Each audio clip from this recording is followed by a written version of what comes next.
So in this Figma tutorial video, I will be showing you guys how to bend text here in Figma. So once Figma's opened up, just go to the bottom here and select the text icon, create a text box and type in your text. I'll make the word bend just like that.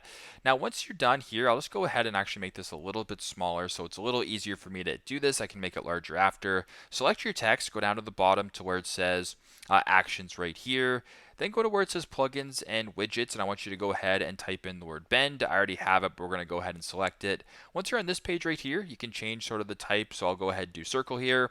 You can then change the bend amount. So if you want to make it more or less, you can also change the spacing like that. And if this looks good to you, go ahead and press apply. And now it's going to go ahead here and actually bend the text where you guys can go ahead and see it. You can then make it larger or smaller. Do what you got to do.